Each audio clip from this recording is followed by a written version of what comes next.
Hello friends, welcome to number one study. इस video में हम देखेंगे क्लास 10 हिंदी स्पर्श बुक का चैप्टर नंबर 2 मीरा के पद, इसका एक्सप्लेनेशन। पहले कवि परिचय देखते हैं। इसके कवि हैं मीराबाई, जिनका जन्म 1503 जोधपुर चोकड़ी गांव में हुआ था और मृत्यु 1546 में हुई थी। तो इसमें आपको 2 पद गिवन है। इन पदों में मीराबाई श्री कृष्ण का भक्तों के प्रति प्रेम और अपना श्री कृष्ण के प्रति भक्ति भाव का वर्णन करती है। पहले पद में मीरा श्री कृष्ण से कहती है कि जिस प्रकार आपने द्रौपदी, प्रहलाद और ऐरावत के दुखों को दूर किया था, उसी तरह मेरे भी सारे दुखों का नाश कर दो। और दूसरे पद में मीरा श्री कृष्ण के दर्शन का एक भी मौका हाथ से जाने नहीं देना चाहती। वह श्री कृष्ण की दासी बनने को तैयार है, बाग बगीचे लगाने को भी तैयार है, गली गली में श्री कृष्ण की लीलाओं का बखान भी करना चाहती है, ऊंचे ऊंचे महल भी बनाना चाहती है ताकि दर्शन का एक भी मौका न चूके। श्री कृष्ण के मनमोहक रूप का वर्णन भी किया है और मीरा कृष्ण के दर्शन के लिए इतनी व्याकुल है कि आधी रात को ही कृष्ण को दर्शन देने के लिए बुला रही है। सो देखते हैं अभी पद। हरि आप हरो जनरी भीर, द्रौपदी री लाज राखी आप बढ़ायो चीर। भगत कारण रूप नरहरि धरियो आप शरीर, बुढ़तो गजराज राख्यो काटी कुंजर पीर। दासी मीरा लाल गिरधर हरो मारी भीर। अब इसके शब्दार्थ देखते हैं। हरि का अर्थ होता है श्री कृष्ण, जन का अर्थ होता है भक्त, भीर का अर्थ होता है दुख दर्द, लाज का अर्थ होता है इज्जत, चीर का अर्थ होता है साड़ी कपड़ा, नरहरि मतलब होता है नरसिंह अवतार, शरीर शरीर होता है गजराज हाथियों का राजा ऐरावत, कुंजर मतलब हाथी, काटी मतलब मारना, लाल गिरधर श्री कृष्ण, मारी मतलब हमारी। अब देखते हैं इस पद का एक्सप्लेनेशन। इस पद में कवयित्री मीरा भगवान श्री कृष्ण के भक्त प्रेम का वर्णन करते हुए कहती है कि आप अपने भक्तों के सभी प्रकार के दुखों को हरने वाले अर्थात दुखों का नाश करने वाले। मीरा उदाहरण देते हुए कहती है कि जिस तरह आपने द्रौपदी की इज्जत को बचाया था, यहाँ पे दिया है ना, द्रौपदी री लाज राखी आप बढ़ायो चीर। चीर का अर्थ क्या होता है? साड़ी। ठीक है, तो द्रौपदी की इज्जत को बचाया और साड़ी के कपड़े को बढ़ाते चले गए। जिस तरह आपने अपने भक्त प्रहलाद को बचाने के लिए नरसिंह का शरीर धारण कर लिया। नरहरि मतलब नरसिंह। ठीक है, नरसिंह का शरीर धारण कर लिया।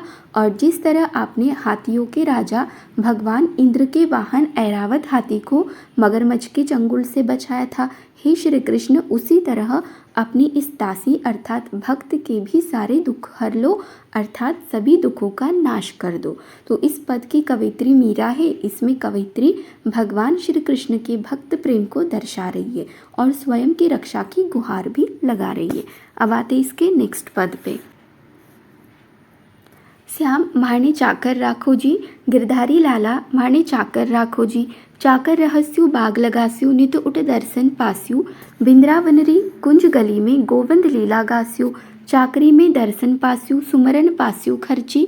भाव भक्ति जागिरी पास्यु, तीनों बाता सरसी।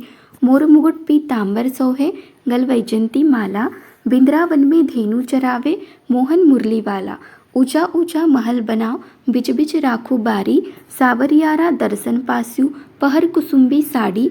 आधी रात प्रभु दर्शन दीजो, जमुना जीरे तीरा। मीरारा प्रभु गिरधर नागर, हिवड़ो घनो अधीरा। अब देखते हैं इसके शब्दार्थ।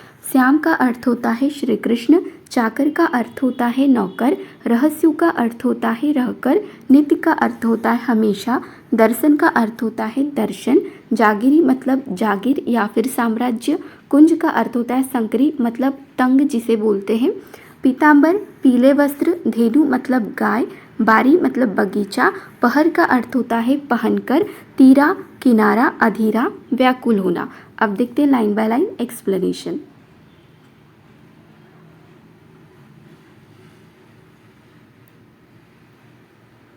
श्याम माने चाकर राखो जी, गिरधारी लाला माने चाकर राखो जी।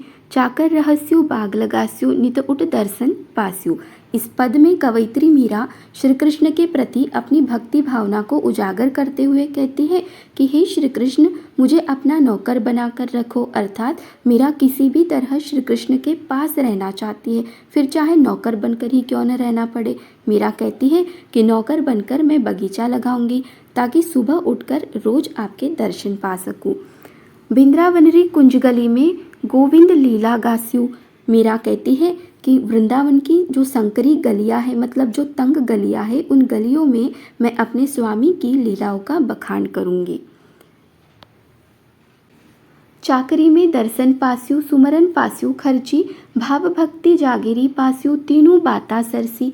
मीरा का मानना है कि नौकर बनकर उन्हें 3 फायदे होंगे। पहला, उन्हें हमेशा कृष्ण के दर्शन प्राप्त होंगे। दूसरा, उन्हें अपने प्रिय की याद नहीं सताएगी। और तीसरा, उनकी भाव भक्ति का साम्राज्य बढ़ता ही जाएगा। जागिर मतलब क्या होता है? साम्राज्य। मोर मुकुट पीतांबर सोहे, गल वैजंती माला। मीरा श्री कृष्ण के रूप का बखान करते हुए कहती है कि उन्होंने पीले वस्त्र धारण किए। पीतांबर का अर्थ क्या होता है? पीले वस्त्र। पीले वस्त्र धारण किए हुए हैं, सर पर मोर के पंखों का मुकुट विराजमान है और गले में वैजंती फूल की माला को धारण किया हुआ है। वृंदावन में धेनु चरावे मोहन मुरली वाला। वृंदावन में गाय चराते हुए जब वह मोहन मुरली बजाता है तो सबका मन मोह लेता है। ऊंचा ऊंचा महल बनाओ, बिच बिच राखू बारी, सावरियारा दर्शन पास्यु, पहर कुसुम्बी साड़ी। मीरा कहती है कि मैं बगीचों के बीच ही ऊंचे ऊंचे महल बनाऊंगी और कुसुम्बी साड़ी पहनकर अपने प्रिय के दर्शन करूंगी, अर्थात श्री कृष्ण के दर्शन के लिए साज श्रृंगार करूंगी। आधी रात प्रभु दर्शन दीजियो, जमुना जीरे तीरा, मीरा रा प्रभु गिरधर नागर, हिवड़ो घनो अधीरा। मीरा कहती है कि हे प्रभु गिरधर स्वामी, मेरा मन आपके दर्शन के लिए इतना बेचैन है कि वो सुबह का इंतजार नहीं कर सकता। मीरा चाहती है कि श्री कृष्ण आधी रात को ही जमुना नदी के किनारे उसे दर्शन दे दे। इस पद में कवित्री मीरा श्री कृष्ण के प्रति अपने प्रेम का वर्णन कर रही है और श्री कृष्ण के दर्शन के लिए वो कितनी व्याकुल है ये भी दर्शा रही है। तो यहाँ पे हमारा इन पदों का एक्सप्लेनेशन कंप्लीट हो गया। अगर वीडियो अच्छी लगी हो, हेल्पफुल लगी हो तो वीडियो को लाइक करना, अपने फ्रेंड्स के साथ शेयर करना और चैनल को सब्सक्राइब जरूर करना। Thank you.